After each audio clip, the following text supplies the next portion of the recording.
बिस्मिल्लाहिर्रहमानिर्रहीम, अस्सलाम वालेकुम। मैं हूं बिशारत राजा, मेरे साथ मौजूद हैं सईद बलोच साहब। नाज़रीन, आज नए अदालती साल का हंगामा खेज आगाज़ हुआ है, शुरुआत हुई है उसकी। और chief justice of Pakistan justice Yahya Afridi साहब ने उसमें अपनी स्पीच की। जब उनकी स्पीच ख़त्म हुई तो बहुत सारे लोगों का ये कहना था कि ये स्पीच जो की गई ये चीफ जस्टिस ऑफ पाकिस्तान की स्पीच नहीं थी। ये स्पीच जो की गई एक वज़ीर ख़ारजा की हैसियत से स्पीच की गई। उन्होंने अपनी कोई 76 कामयाबियां गिनवाई हैं कि मैं फलां जगह दौरे पर गया, फलां जगह दौरे पर गया, फलां जगह दौरे पर गया, सियासतदान बन गए। तकरीर के बाद एक कहा गया जी कि ये यहाँ पर इंसाफ नहीं, यहाँ पर ठेकेदारी सिस्टम चल रहा है। ये बात उस वक्त की गई जब चीफ जस्टिस ऑफ पाकिस्तान बाहर गए नए सहूलत सेंटर का, फैसिलिटेशन सेंटर का इफ्ताह करने के लिए। सईद बलोच साहब आपको ये बताते हैं कि ये वहां पर यह भी कहा गया जो आईनी बेंच के सरबराह है हमारे जस्टिस अमीनुद्दीन साहब, हाजी अमीनुद्दीन काजी अमीनुद्दीन साहब, उनके साथ क्या हुआ ये खबर मैं आपको दूंगा। सुप्रीम कोर्ट एक खबर मैं आपको दूंगा, चले ठीक है। और वो खबर है जनाब बशारत राजा साहब के फौजी अदालतों का फैसला पहले नहीं आएगा, एक और केस का फैसला आएगा। अच्छा, वो कौन सा है? हमारी आज एक जज साहब से मुलाकात हुई। वो जज साहब दोनों केसेस में थे और उन जज साहब ने जो इंदिया दिया उससे यूं लगता है कि जैसे नंबर 1 के खिलाफ कोई तगड़ा फैसला आने वाला है। मैं शश्तर रह गया जब एक जज साहब से हाथ मिलाने के लिए उन्होंने हाथ बढ़ाया एक वकील की तरफ। उन्होंने कहा कि मैं आपसे हाथ नहीं मिलाता। अच्छा, मैं हैरान रह गया और बड़ी सुबकी उठानी पड़ी उन्हें। ये खबरें आपके सामने रखेंगे, लेकिन सबसे पहले सईद बलोच साहब जो आज स्पीच की गई, देखिए रऊफ अता साहब जो सुप्रीम कोर्ट बार एसोसिएशन के सदर है, उन्होंने तो 26वीं वाली तरमीम की भी बात की। उन्होंने कहा हम क्या हमायत करते हैं। उन्होंने बुनियादी इंसानी हकूक़ के बाद फस्तायत की हमायत की। उन्होंने बुनियादी इंसानी हकूक़ की बात की, लेकिन उस पर उस साथ कहा कि हम 26वीं आईनी तरमीम की हमायत करते हैं। पाकिस्तान बार कौंसिल ने जो कुछ किया, उन्होंने पाकिस्तान बार कौंसिल ने वैसे जस्टिस मंसूर के खत का उनकी हमायत की है, लेकिन जस्टिस मंसूर के खत का जवाब क्यों नहीं दिया गया? बहुत शुक्रिया बशारत राजा साहब। देखें, पहली बात हमें ये पहले से ही पता था कि यहिया खान साहब वो भाग गए, वो भागेंगे और वो आज हमारी तवक्कुआत के ऐन मुताबिक भागे हैं। और अलमिया की बात यह है कि दो सबसे बड़ी बार काउंसिल या bar association, Pakistan bar council और सुप्रीम कोर्ट बार एसोसिएशन, जिनको पाकिस्तान भर के वकला की नुमाइंदा तंजीमें कहा जाता है। बल्कि काजी फायज ईसा के दौर में तो आपको याद होगा हालत ये हो गई थी, काजी फायज ईसा कहता था कि पाकिस्तान बार और सुप्रीम कोर्ट बार के अलावा और कोई बार है ही नहीं नुमाइंदा। लेकिन यार काजी फायज पर बड़ी तनकीद की है अटॉर्नी जनरल पाकिस्तान ने। यार देखें, अटॉर्नी जनरल काजी फायज भी मोदी की तरह सोचता होगा यार मैंने क्या जुर्म किया है। देखें, जराइम तो उसके बहुत बड़े हैं, बहुत बड़े जराइम हैं, और जो बातें अटॉर्नी जनरल साहब ने की हैं उसके ऊपर भी आते हैं। लेकिन उससे पहले, क्योंकि अटॉर्नी जनरल साहब एक दो मुँहा सांप है, और इस दो मुँहे सांप ने गुज़श्ता 2 साल में जब से ये अटॉर्नी जनरल तैनात हुए हैं, इन्होंने जिस तरह बुनियादी इंसानी हकूक़ की खिलाफ वर्जियों पर, जैसे एक गैर एलानिया मार्शल लॉ को ताकतवर और मज़ीद मजबूत करने, उसको इस मुल्क के ऊपर, सियासत के ऊपर, जमहूरियत के ऊपर, इस सिस्टम के ऊपर पंजे गाड़ने में जो सहूलतकारी अटॉर्नी जनरल ने की है, ये भी अगर इस मुल्क में कभी भी आइन और कानून के मुताबिक चलने वाली हुकूमत आई तो अटॉर्नी जनरल को भी कटहरे में लाया जाएगा। इससे पूछा जाएगा कि तुम्हारे ये जराइम पर तुम्हारी सजा क्या तुम्हें देनी चाहिए। इसी से पूछ के सजा देंगे, क्योंकि जो जराइम इसने किए और ख़ास तौर पर 9 मई वाक़यात के इल्ज़ाम में जिस तरह फौजी अदालतों के हवाले से इसकी सहूलतकारी है, गलत बयानियाँ सुप्रीम कोर्ट में तहरीरी तौर पर जमा करवाई गई जो आज भी अदालती आर्डर का हिस्सा है, लेकिन उसके बावजूद इस अटॉर्नी झूठ बोला ना, बिल्कुल खुला झूठ बोला और फौजी अदालतों सफेद झूठ बोला, और इवन के फौजी कटिंग वाले मोहम्मद अली मजहर साहब ने भी फौजी अदालतों वाले केस में मिले नहीं। आज से आपसे मुलाकात नहीं हुई? मुलाकात मेरी नहीं हुई, लेकिन कटिंग उन्होंने आज भी बाहर गए हुए थे, फौजी वाली कटिंग कराई है। तो वो देखे ना, उनके साथ साथ उनके वो थे जस्टिस अजहर रिजवी, हमजुल्फ कहते हैं क्या? हमजुल्फ ही कहते हैं। समदी नहीं, हमजुल्फ नहीं, हमजुल्फ नहीं है, समदी है। एक के बेटी एक के दूसरे के बेटे के घर है। ये पता नहीं है कि किसकी बेटी किसकी। ठीक है, चले माशाल्लाह। तो मुलाकात मेरी नहीं हो सकी, लेकिन आज हमने देखा, टीवी पर भी देखा कि उन्होंने वही फौजी कटिंग कराई हुई है। बड़े शौकीन है वैसे, और वैसे उनको जचती भी है, करवाते रहे, आगे भी करवाते रहे। जब तक 26वीं तरमीम है कम अज कम तब तक तो करवानी चाहिए।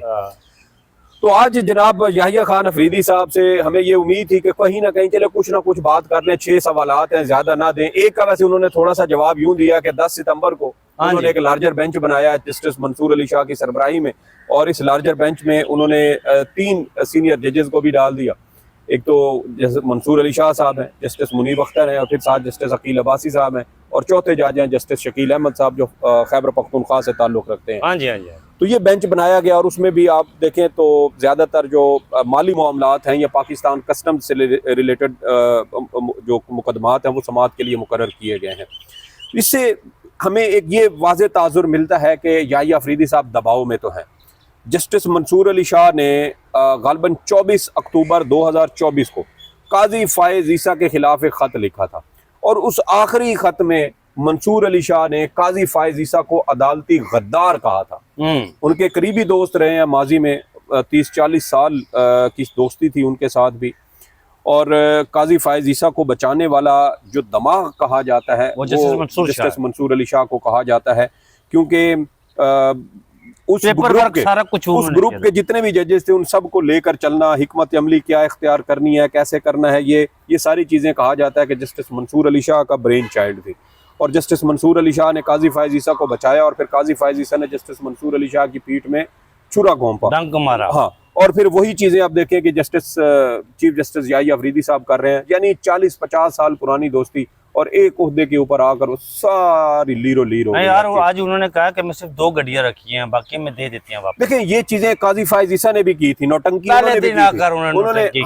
उन्होंने कहा जी कि मैंने एक गाड़ी मुझे मिली हुई थी लाहौर रजिस्ट्री में, बुलेट प्रूफ गाड़ी इसकी थी, होंडा कंपनी की लैंड क्रूजर टाइप, तो वो उन्होंने कहा जी मैंने वो वापस कर दिया, मुझे उसकी ज़रूरत नहीं है। यहाँ वाली उनके पास अलबत्ता रही थी, और वो भी इसी तरह हर जो चीफ आता है ना वो प्रोटोकॉल इंजॉय करता है। या अफरीदी साहब यहाँ पे कह रहे हैं कि मैंने 2 गाड़ियाँ कर दी। हाई सिक्योरिटी जोन है, रेड जोन, इसके अंदर कोई खास वैसे भी आपको सिक्योरिटी की जरूरत नहीं है। जी, जब वो गए हैं, जब बलूचिस्तान के दौरे पर गए हैं, हरनाई वगैरह, और वहाँ छोड़े, यहाँ पर उनकी शराय दस्तूर पर गाड़ियाँ गिनना, आपको पता लगेगा कितने गाड़ियों का जलो लेकर वो चलते हो। कह रहे हैं मैंने वापस बलूचिस्तान जब गए ना तो उस वक्त तो तकरीबन 60 गाड़ियों का जी, अभी भी इस वक्त 35-40 गाड़ियां उनके साथ है। तो ये बस अवाम को दिखाने के लिए, अवाम को बेवकूफ बनाने। भाई यार मुझे ये बताएं सईद बलोच साहब, गाड़ियां वापस कर दिया आपने, आप अवाम को जो जिस काम के लिए आपको बुलाया गया है यहाँ पर, आपको इंसाफ देने के लिए सबसे बड़ी कुर्सी दी गई है, आप इंसाफ को आप अवाम को इंसाफ फराहम ना करें और कहें कि मैंने गाड़ियां वापस कर दी है। यहाँ पर जो भी चीफ जस्टिस आता है, जिस तरह आज उन्होंने तकरीर जैसे खत्म की तो अंदर से बाहर निकलते जज कह रहे थे कि यहाँ पर ठेकेदारी सिस्टम चल रहा है। मतलब जो भी चीफ जस्टिस आता है यहाँ पर, चीफ जस्टिस काजी फायज़ ईसा रहे तो उन्होंने यहाँ पर इस सुप्रीम कोर्ट ऑफ पाकिस्तान का मकबरा बनाया, ये साहब आए तो उन्होंने बाहर यहाँ पर ठेकेदारी सिस्टम। यार आप ये प्रोजेक्ट के ऊपर ठेकेदारी की बात करो, अंदर मुकदमा ठेके पे दिए हुए हैं आईने बेंच को, और वहां आपको ठेकेदारी नजर नहीं आती। बिल्कुल 13-14 ठेकेदार उसको उनको बिठा दिया ऊपर। आज अच्छा बात जिक्र आ गया ना तो उसके ऊपर भी कर रहे थे। एक तो चीफ जस्टिस याहिया अफरीदी साहब ने जस्टिस मंसूर अली शाह के खत का कुछ उस पर जवाब नहीं दिया। मंसूर अली शाह साहब ने 6 सवालात पूछे थे, उस 6 सवाल में से आज उन्होंने किसी के ऊपर भी बात नहीं की। हाँ, सिर्फ इतनी बात की है छुट्टियों के हवाले से। उन्होंने कहा कि जज की जब मौसम गर्मा की या सरमा की छुट्टियां होती हैं तो उसमें जज को किसी किस्म की इजाज़त की ज़रूरत नहीं है, लेकिन जो आम तातीलात हैं उससे हटकर अगर किसी जज को कहीं बाहर जाना है या किसी इवेंट में शिरकत करनी है तो उसके लिए जज साहब का छुट्टी लेना लाजिम है। यानी आप काजी फायज़ ईसा का जब रेफरेंस चल रहा था ना तो काजी फायज़ ईसा के बच्चे लंदन की सड़कों पर जब चलते थे तो उनके वकील का ये कहना था कि काजी साहब के बच्चे लंदन की सड़कों पर चलते हैं तो कुछ लोग उनका पीछा करते हैं। यानी पाकिस्तान की जो खुफिया एजेंसियां हैं उनके लोग काजी फायज़ ईसा के बच्चों का लंदन की सड़कों पर पीछा करते हैं और ये जासूसी की जा रही है, और ये इंतहाई गलत है, आईनी और कानूनी तौर पर ये गलत है। माजी का वो हवाला देते थे कि बेनज़ीर भुट्टो दौर में इसी तरह जजेस की जासूसी वाला मामला आया था और सुप्रीम कोर्ट ने उनकी हुकूमत को चलता किया था। तो ये इतना संगीन जुर्म है कि माजी में एक हुकूमत को घर भेजा जा चुका है, तो ये आज कैसे जासूसी हो सकती है। आज वही सुप्रीम कोर्ट, वही चीफ जस्टिस ये बैठकर कहता है कि जज कोई छुट्टी पे जाएगा वो अपना एड्रेस भी बताएगा, वो अपना नंबर भी देगा। हेडमास्टर भी नहीं सर, यहाँ पर तो वो देखे ना जस्टिस मंसूर अली शाह ने तो कहा था कि आपने तो हमें पब्लिक गवर्नमेंट एजेंट बना दिया, रेजिमेंटल फोर्सेस, आपने तो सुप्रीम कोर्ट को फौजी छावनी बना दिया। और आप यहाँ पे पाबंदियां इस तरह लगा रहे हैं जैसे वो कोई सरकारी मुलाजिम या फौज का कोई मुलाजिम होता है, वो किसी छुट्टी पे जाए तो उसको कहा जाता है अपना फोन ऑन रखना, हो सकता है पीछे महाज कहीं छिड़ जाए, गर्म हो जाए और तुम्हें वापस बुलाना पड़े। और यहाँ पर जैसे वो फौजी जवान जाते हैं ना बेचारे शादियों पर, तो शादी वाले दिन ही उनको फोन आ जाता, वो सुहाग रात के बगैर ही दोबारा ड्यूटी पे पहुंच जाते। यही हाल इधर सुप्रीम कोर्ट ऑफ पाकिस्तान में किया जा रहा है। तो जस्टिस मंसूर अली शाह का खत इतना वजनी था कि याहिया अफरीदी साहब आज मैदान छोड़कर, जूते छोड़कर भागे हैं। एक बात तक उसके ऊपर नहीं की, ना वो कर सकते थे, क्योंकि जिन 6 सवालात के जवाब बाद में 1 बजे को हो रही है ना। देखिए 1 बजे वाले में मुझे लग रहा है कि आज बड़ी घमसान की लड़ाई हो। एजेंडा तो सिर्फ एक है कि जो 2025 के रूल्स मंजूर हुए और उसमें जिस तरीके से अदालती फीस में इजाफा किया गया, उस पर सुप्रीम कोर्ट बार एसोसिएशन और पाकिस्तान बार ने अपनी जो तजावीज़ दी हैं उनके ऊपर गौर किया जाएगा। सिर्फ 1 पॉइंट एजेंडा, इसके अलावा और कुछ नहीं होना। लेकिन मुझे लगता है कि कुछ इशारे भी हैं ऐसे कि इसके अंदर बड़ी धुआंधार किस्म की बहस होगी, बड़ी धुआंधार किस्म की तकरीरें होंगी, और जस्टिस मंसूर अली शाह और कम अज़ कम जस्टिस अतर मिनल्ला के अलावा जस्टिस मुनीब अख्तर की जानिब से एक सख्त किस्म का रद्द अमल आने का इम्कान है। उसमें यह हो सकता है कि याहिया अफरीदी साहब उसमें भी देखें कि अगर मामलात मेरे हाथ से निकल रहे हैं तो शायद वहां से भी जल्दी जल्दी वो ये भी हो सकता है जिस तरह मौखर कर दें, जैसे डोगर साहब ने किया, डोगर साहब ने किया, मौखर कर दें या जल्दी में वोटिंग कराएं और उसके बाद निकल जाएं। और ये इस तरह का देखते हैं कि अभी 1 बजे अपने जब ये इजलास शुरू होगा, उसके बाद जब इजलास खत्म होगा तो हम जानने की कोशिश करेंगे। सारी मुंसिफ आला की तकरीर नहीं थी सर, किसी ने मुझे कहा कि मजिस्ट्रेट के लेवल की तकरीर। यार आप ये चीजें, मैंने वो फैसिलिटेशन सेंटर बना दिया, और भाई अमली तौर पे काम करें। आप फैसिलिटेशन सेंटर बना रहे हैं, मुझे बताएं कि लोगों को इंसाफ ना मिले वो फैसिलिटेशन सेंटर बना के भी, तो आपने क्या उसको सर में मारना है? ये जो जहां पे हम, ये आपने मकबरे की बात की ना, जो हमारे आगे है सारा मौजूद है, इसके बारे में इब्तदाई तौर पे हमें पता चला कि ये 12 करोड़ का बना है। आप शुरू में अब पता ये चला है कि ये सारा मार्बल बाहर से इंपोर्ट किया गया है और इसकी टोटल लागत तकरीबन कुछ 86 करोड़ रुपए है। 85-86 ये 85-86 करोड़ किसने मंजूर किया, कहाँ से आया, बजट किसने दिया? क्या सुप्रीम कोर्ट की फुल कोर्ट इंतजामी साइड पर इसकी मंसूबे की मंजूरी ली गई? सबसे बड़ी बात, ये रेड जोन है, रेड जोन के ऊपर आपने ये बना दिया जहाँ पे लोग आते हैं, यहाँ से जो VIP मूवमेंट होती है, गाड़ियां सड़कों पे खड़ी होती हैं। यहाँ पर अगर खुदा न खास्ता कल को कोई ऐसा वाकया या कोई हादसा हो गया, उसका जिम्मेदार कौन होगा? आपने रेड जोन के अंदर ये सब कुछ बनाने के लिए, क्या आपने सुप्रीम कोर्ट के मास्टर प्लान की तब्दीली के लिए इंतजामी फुल कोर्ट से मंजूरी ली थी? नहीं ली थी। क्या ये 86 करोड़ की लागत के लिए आपने मंजूरी ली थी? नहीं ली। तो अभी जो फायर बना है यार, उसके लिए भी कोई नहीं है, फुल कोर्ट को कोई नहीं बुलाया। फायर मैं आपको बताता हूँ सईद बलोच साहब, पार्किंग की सिचुएशन ये थी कि आज सुबह में जब आया, मैं तकरीबन कुछ 8:30 पौने 9 बजे आ गया, 8:30 बजे बल्कि आ गया, तो पार्किंग के लिए मुझे जगह नहीं मिली। और यकीन करें कि मैं बहुत पीछे जाकर और वो फट्टे खुद मैंने उठाकर या साइड पर की और अपनी गाड़ी पार्क की वहां पर। ये सिचुएशन थी यहाँ पर आज। और जो भी यहाँ पर चीफ जस्टिस साहब आते हैं ना, वो एक इंसाफ देने के, देखें आपका नाम आपके काम की वजह से, आपके इंसाफ की वजह से पहचाना जाएगा। जो आप काम करेंगे, आपका नाम, आपके ये काम आपका नहीं है, ये ठेकेदारी करना, ये चीजें बनवाना, ये पार्किंग खुली करना, ये यहाँ पर मकबरे बनवाना, ये कब्रिस्तान बनवाना, मुझे फैसिलिटेशन सेंटर बनवाना। वो प्लाट किसका है जिस पर इन्होंने फैसिलिटेशन सेंटर? सरकारी प्लाट है, सरकारी प्लाट है ना। मैंने उसकी मंजूरी कहीं से कोई ली गई, कोई पता नहीं है मुझे। देखिए पहले तो ये है कि इस तरह तो ये काम खुदा रहा, आप ये काम, ये ठेकेदारी सिस्टम छोड़ें सर, जो आपके जिम्मे काम है।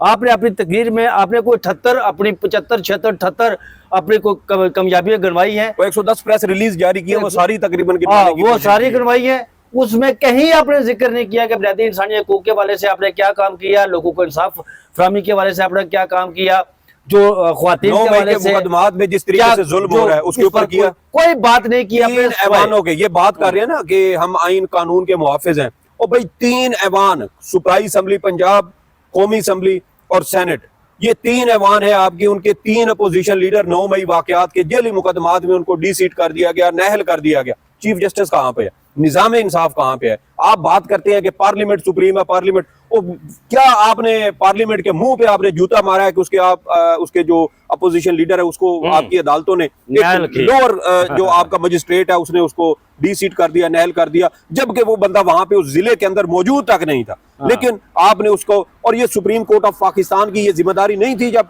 यहाँ पिछले दिनों मार्च अप्रैल के महीने में 200 मुकदमात आए हुए थे, और उन 200 मुकदमात में जो फवाद चौधरी साहब ने, उन्होंने चीफ जस्टिस साहब के सामने ये मामला भी रखा कि ये जेली मुकदमात हैं, आप इनको या तो यकजा कर दें या इनको सुने कि भाई जब सुप्रीम कोर्ट और हाई कोर्ट के फैसले मौजूद हैं कि एक वकुआ का सिर्फ एक मुकदमा होगा और वो भी उस जगह होगा जहां पर ये वकुआ जो है वो उसको जहां पर यह वाकया होगा और जहां पर ये हादसा हुआ होगा, तो वहां पर सिर्फ उस मुतलका थाने की हदूद के अंदर एक मुकदमा होगा। लेकिन यहाँ लोगों के खिलाफ 35-35 मुकदमात है एक एक वकुए के, मुख्तलिफ शहरों में, मुख्तलिफ थानों में। आपने कुछ भी नहीं किया और आप यहाँ पर बैठ के बढ़ के मारते हैं। अवाम के टैक्स के पैसों से आप 30-30 लाख रुपए तनख्वाह ले रहे हैं। यार मुझे इस बात की हैरत होती है कि इन लोगों की 60-65 साल उम्र हो चुकी है, इनके पेट का जहन्नुम आज भी बुझने को जो है ना वो नाम नहीं ले रहा और मजीद बड़ा हो रहा है। मैदे इतने बड़े हैं जैसे वो प्लास्टिक नहीं होता, रबड़ होता है कि वो उसमें जो चीज मर्जी डालते जाए वो भरता जाता है, बल्कि एक्सपेंड होता जाता है। वो एक होता है ना गुब्बारा, गुब्बारे के अंदर आप पानी डाले ना तो वो क्या होगा, वो नीचे भी लटकता जाएगा और वो फैलता भी जाएगा, और जितना आप उसको डालेंगे वो उसी तरीके से इन जजों के पेट भी मुझे लगता है कोई अंदर से ना वो रबड़ के बने हुए हैं कि जो मर्जी डालते जाए वो भरते ही नहीं है यार। और मजीद की जो हिर्स और हवस है वो उनके अंदर मजीद बढ़ती जा रही है। और देखिए कि इंतहाई अफसोसनाक किस्म की सिचुएशन यहाँ पर हमें देखने को मिलती है। और ये सिर्फ यहाँ सुप्रीम कोर्ट में नहीं, हाई कोर्ट में चले जाएं, ये इस्लामाबाद हाई कोर्ट हमसे 100 मीटर के यार आपने इस्लामाबाद हाई कोर्ट का नाम लिया, वहां पर एक जज नाज़रीन आपको बताते हैं कि उन्होंने 110% अपने तमाम उन मुकदमात से, उन तमाम फैसलाजात से जो उन्होंने फैसले जारी किए थे यू टर्न लिया मुकम्मल कंप्लीटली। और उस पर आज सवाल भी हुआ, और सवाल उस पर यह हुआ मतीउल्लाह जान साहब ने जस्टिस हाशिम काकड़ साहब से ये सवाल किया और जस्टिस सरबार मोहम्मद ताहिर का नाम लिया उन्होंने। जस्टिस सरबार मोहम्मद ताहिर जो इस्लामाबाद हाई कोर्ट के जस्टिस हैं, उन्होंने जो फैसले माजी में दिए थे उनसे 110% यू टर्न लेते हुए कंप्लीटली अपने उन फैसलों से लातल्की का इजहार किया उन्होंने। और जस्टिस हाशिम काकड़ साहब से ये पूछा जब उन्होंने मतीउल्लाह जान साहब ने, तो उन्होंने कहा नहीं ऐसा नहीं हो सकता। फिर जस्टिस मतीउल्लाह जान साहब भी कहाँ चुप करने वाले थे, उन्होंने कहा सर आपने कोई खत शत नहीं लिखा, ज़ाहिर जस्टिस सरबार मोहम्मद ताहिर ने खत लिखा था ना। तो जस्टिस हाशिम काकड़ साहब ने अपनी कोई गनवाई है, मैं बलूचिस्तान रहा, मैंने फलां किया फलां किया फलां किया। फिर उन्होंने कहा जान छुड़ाने के लिए किसी दिन आप आए जी हमारे साथ चाय पिए बैठे, हम बैठ कर इस पर तफसील। हाशिम काकड़ साहब कितने बड़े ज्यूरिस्ट हैं, ये हमने मखसूस नशिस्तों वाले केस में देख लिया। बिल्कुल हुकूमत के हक में फैसला दिया। मैं खबर देता हूँ आपको कि हुआ क्या था आज। अच्छा आप खबर दें, फिर मैं खबर देता हूँ। शरीफ बलोच साहब, आपको पता है कि जब स्पीच खत्म हुई चीफ जस्टिस साहब की तो बाहर सारे फैसिलिटी मरकज का इफ्ताह करने के लिए मैं भी साथ था। जैसे शिराज मलिक साहब मुझे मिले, उन्होंने बुलाया, और आपके फौजी कटिंग वाले भी साहब जा रहे थे, असर अजहर रिजवी साहब भी जा रहे थे, जैसे शाहिद वहीद साहब भी थे, जैसे अमीनुद्दीन जो मालूम इंसानी तारीख के सबसे बड़े ज्यूरिस्ट है। मैं उनके पीछे पीछे था जी, मैं उनके पीछे पीछे था देखने के लिए कि इनके साथ क्या बीती है। कोई एक सिंगल वन बंदे ने उनके साथ मुलाकात नहीं की, 50 हाथ तक नहीं मिलाया। ओहो। जब वो वहां से वापस आए, वो कैफेटेरिया का इफ्तार करने के बाद, तो मैं नहीं जानता था, मैं उनके पीछे खड़ा था, तो कि वो उन्होंने किसी वकील के इस तरह हाथ आगे किया, उन्होंने कहा मैं आपसे हाथ नहीं मिलाता। अच्छा, ये तो इंतहा की शर्मिंदगी हो। मैं आपके साथ, वो उन्हें बड़ी सुबकी महसूस हुई। और फिर वो वहां से उन्होंने आगे पीछे, उन्होंने दाएं बाएं देखा लेकिन पीछे नहीं देखा, पीछे तो मैं खड़ा था। आपने देख लिया सारी सूरत हाल क्या। ये जस्टिस अमीनुद्दीन ये जो इंसाफ कर, यकीन करें कि अगर जस्टिस अमीनुद्दीन साहब को जिस तरह आज उनके साथ यहाँ पर ट्रीट किया गया, उन्हें किसी बंदे ने हाथ तक नहीं मिलाया।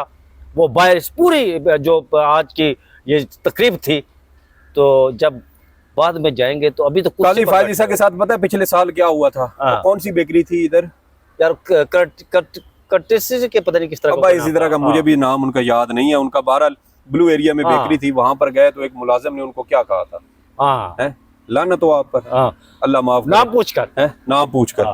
तो मुझे बताएं वो चीफ जस्टिस थे, उनके साथ ये सलूक हुआ। ये यहाँ असल चीफ जस्टिस अभी भी यही है, क्योंकि आईनी बेंच के सरबराह है ना, आइन कानून वाले मुकदमे तो यही सुन सकते हैं। अफरीदी साहब तो एक बिल्कुल वो स्टपनी, मैं तो उनको समझता हूँ।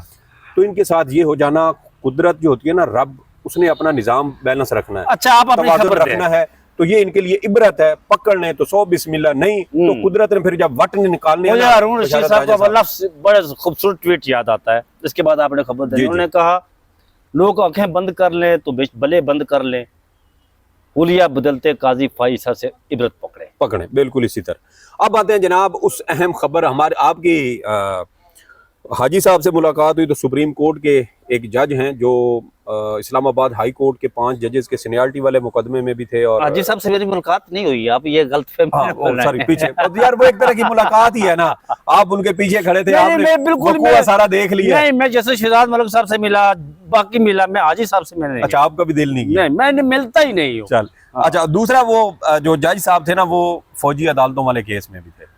वो वहाँ से हम खड़े हुए थे, तो मैं था, साथ अदील सरफराज भी था, सनात मलिक थे, इसके अलावा साकिब बशीर।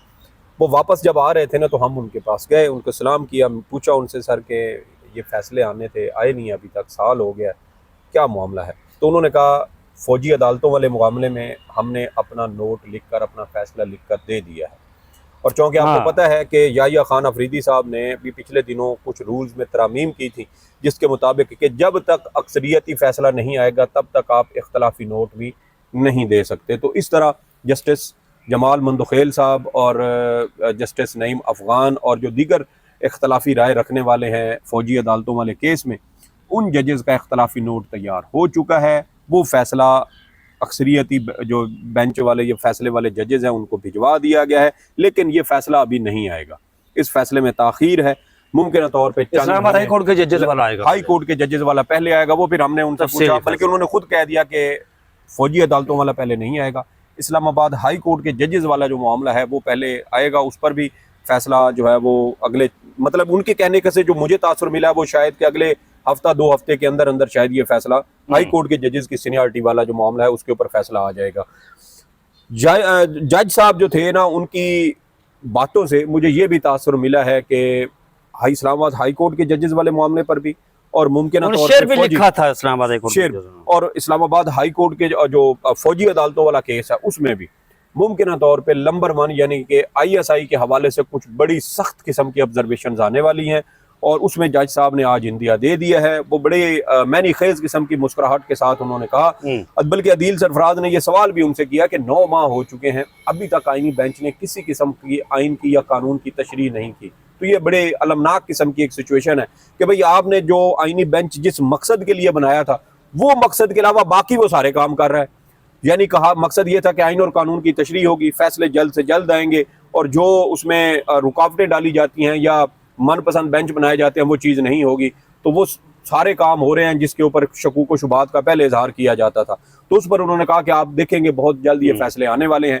तो जनाब ये 2 फैसले, लेकिन इसमें एक चीज़ हमें मेरे लिए बड़ी कंसर्निंग थी, और वो ये थी कि फौजी अदालतों वाला केस जहाँ हज़ारों जो मुतासरीन हैं उनके बुनियादी हकूक जुड़े हैं, उस केस को ताखीर का शिकार किया जा रहा है। हालांकि उसके खिलाफ अपीलें जो है वो सुप्रीम कोर्ट में ज़ेर इल्तवा है, लेकिन बुनियादी हकूक के तहफ़्फ़ुज़ की खातिर सुप्रीम कोर्ट अब जानबूझ के फौजी अदालतों वाले केस को, उसके फैसले को ताख़ीर का शिकार कर रही है।